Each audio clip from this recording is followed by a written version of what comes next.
Hello friends, मैं मोनुद्दीन एक बार फिर से आपका एमडीएस क्लास में स्वागत करता हूं। अपना जनरल मैथमेटिक्स में प्रॉफिट एंड लॉस चल रहा है, उसके अंतर्गत हम ये 10th क्वेश्चन कर रहे हैं। बहुत वस्तुओं में कोई वस्तु बेचने पर एक आदमी को 9 वस्तु के विक्रय मूल्य की हानि होती है। अब देखिए, हम बहुत वस्तुएं बेच रहे हैं और उसे 9 वस्तुओं के विक्रय मूल्य की हानि होती है। तो मान लीजिए एक वस्तु का विक्रय मूल्य है वो 1 रुपये, तो 9 वस्तुओं का विक्रय मूल्य कितना हो जाएगा 9 रुपये, और 72 वस्तुओं का विक्रय मूल्य कितना हो जाएगा 72 रुपये। तो विक्रय मूल्य तो हो गया 72। देखो एक यहाँ पे एक वस्तु का विक्रय मूल्य है 1 रुपये, तो हानि 9 की थी, तो हानि हो गई 9 रुपये और विक्रय मूल्य हो गया 72 रुपये। तो आपको ज्ञात क्या करना है, ज्ञात करना है हानि प्रतिशत। तो क्रय मूल्य निकालना पड़ेगा, विक्रय मूल्य हमारे पास में और हानि है, तो विक्रय मूल्य प्लस हानि होती है वो क्रय मूल्य होता है, तो इनको प्लस करेंगे तो क्रय मूल्य हो जाएगा 72 प्लस 9 81। अब 81 आपके क्रय मूल्य हो गया।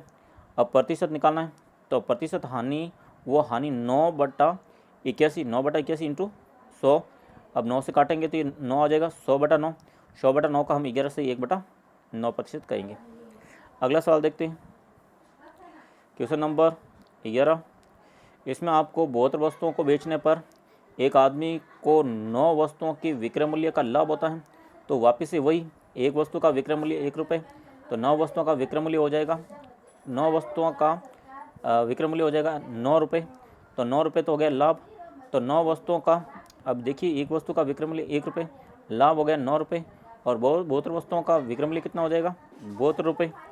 अब क्रय मूल्य कैसे निकालेंगे, अगर लाभ हो और विक्रय मूल्य हो तो विक्रय मूल्य में से हम लाभ माइनस कर देते हैं, जिससे मेरे पास में क्या जाता है क्रय मूल्य आ जाता है। तो 72 माइनस 9 करेंगे तो 63 ये क्रय मूल्य हो गया।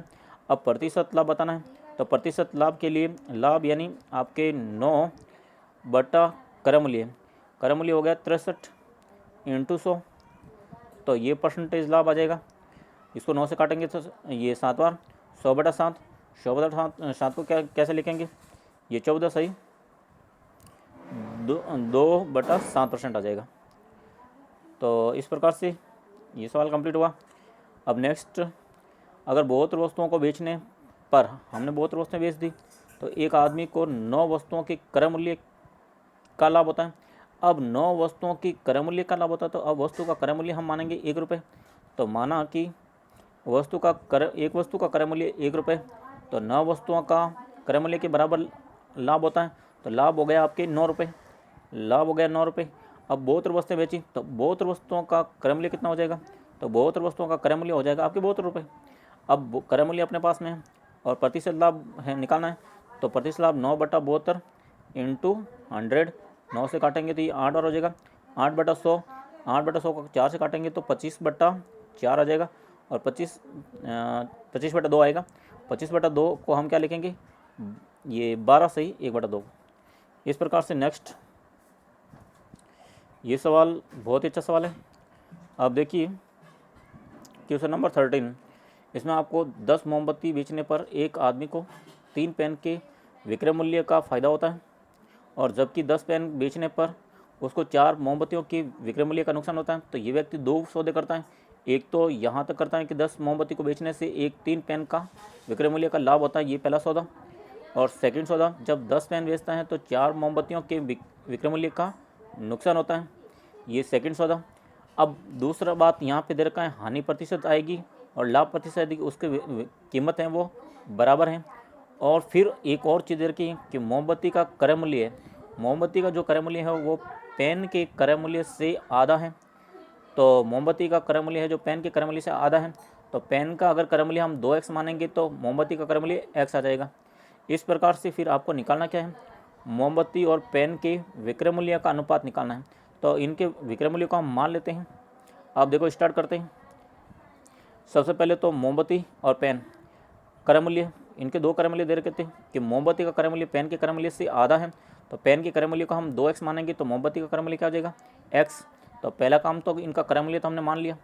अब विक्रय मूल्य में कोई संबंध नहीं है, तो विक्रय मूल्य a और b इसको मानो, या a इसको मानो या b मानो, तो हमने मोमबत्ती के विक्रय मूल्य को a मान लिया और पेन के विक्रय मूल्य को हमने b मान लिया। इस प्रकार से हमारे पास में पूरा मामला क्या भाई, मोमबत्ती का क्रय मूल्य है, विक्रय मूल्य है, पेन का क्रय मूल्य और विक्रय मूल्य आ गया। अब हम सौदे पे चलते हैं कि हमारा अपना जो पहला सौदा था कि अगर 10 मोमबत्तियों को बेचने से, अब 10 मोमबत्तियाँ बेची हैं, इसका मतलब 10 मोमबत्तियाँ खरीदी कितनी मंगाई गई? तो 10 मोमबत्तियों का क्रम मूल्य, एक मोमबत्ती का क्रम मूल्य x है, तो 10 मोमबत्तियों का क्रम मूल्य कितना हो जाएगा? 10x। 10 वस्तुओं ये क्रम मूल्य हो गया। उससे उस आदमी को क्या होता है? 3 पेन के विक्रय मूल्य का नुकसान होता है। तो एक पेन का विक्रय मूल्य कितना है? एक पेन का विक्रय मूल्य आपके है b, तो 3 का क्या हो जाएगा? 3b। 3b का आपको क्या होता है? फायदा यानी लाभ होता है, तो ये 3b लाभ हो गया। अब प्रतिशत लाभ निकाल देते हैं। तो प्रतिशत लाभ कैसे निकालेंगे? प्रतिशत लाभ में ये लाभ 3b और ये क्रम मूल्य 10x × 100। ये पहला सौदा कंप्लीट हो गया। अब चलते हैं सेकंड सौदे में। सेकंड सौदे में आपको कहा है कि 10 पेन बेचने पर, अगर वो 10 पेन बेचता है तो 10 पेन, एक पेन का क्रय मूल्य कितना है? एक पेन का क्रय मूल्य 2x है, तो 10 पेन का क्रय मूल्य कितना हो जाएगा? 2x × 10 यानी 20x। तो ये तो क्रय मूल्य हो गया। इससे आपको 4 मोमबत्तियों की विक्रय मूल्य का नुकसान होता है। तो एक मोमबत्ती का विक्रय मूल्य कितना है? एक मोमबत्ती का विक्रय मूल्य a है, तो 4 मोमबत्ती का विक्रय मूल्य कितना हो जाएगा? 4a। तो ये 4a की हानि हो गई। तो सेकेंड सौदे में आपको ये क्रय मूल्य तो हो गया 20x, हानि हो गई 4a, और प्रतिशत हानि निकालेंगे तो हानि हो जाएगी, हानि 4a बटा क्रय मूल्य 20x × 100। ये आपके प्रतिशत हानि आ गई। ये आपका प्रतिशत लाभ आ गया। परंतु प्रश्न में दे रखा है हानि प्रतिशत और लाभ प्रतिशत की कीमत बराबर है।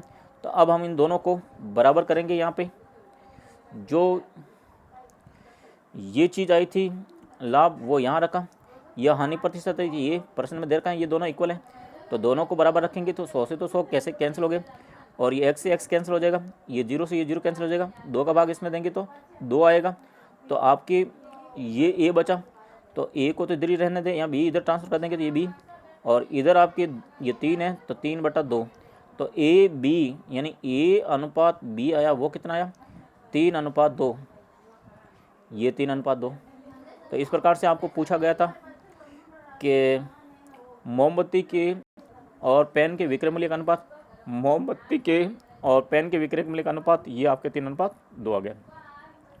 बड़ा अच्छा सवाल था। अब अगला सवाल देखते हैं। नेक्स्ट सवाल में आपसे पूछा गया, जब एक वस्तु को 800 रुपये में बेचा जाता है तो उससे मिलने वाला जो लाभ होता है, 800 रुपये बेचने से उसको लाभ मिलेगा, और जब उसी वस्तु को 275 रुपये में बेचा जाता है तो उससे होने वाली हानि होती हैं वो 20 गुना होती हैं।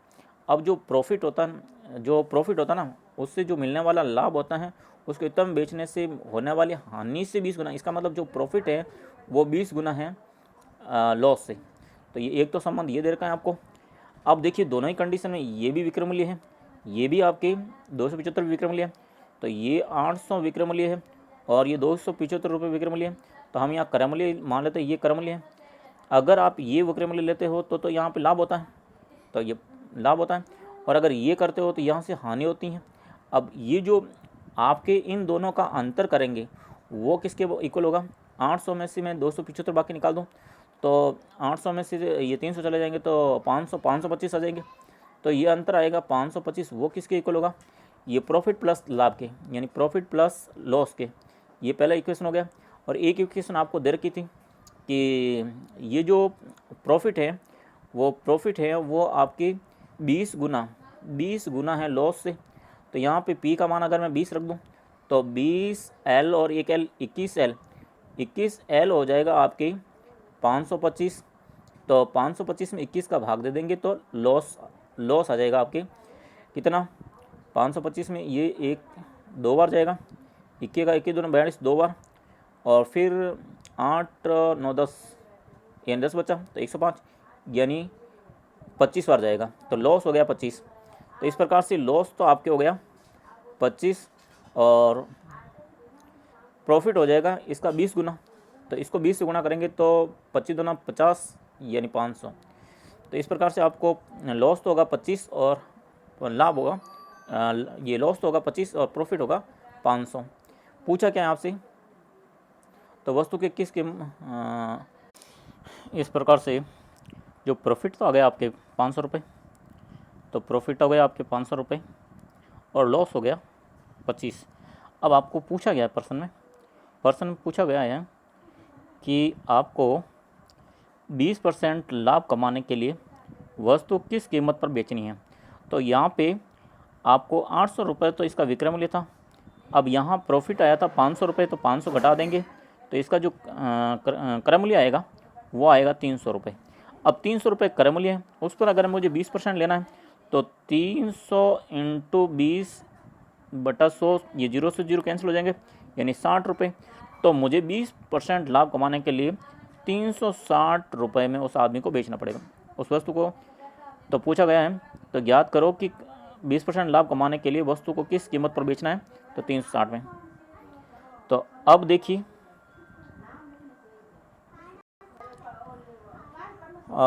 एक वस्तु में, चलो ये हम कल देखेंगे। आज के लिए बाय।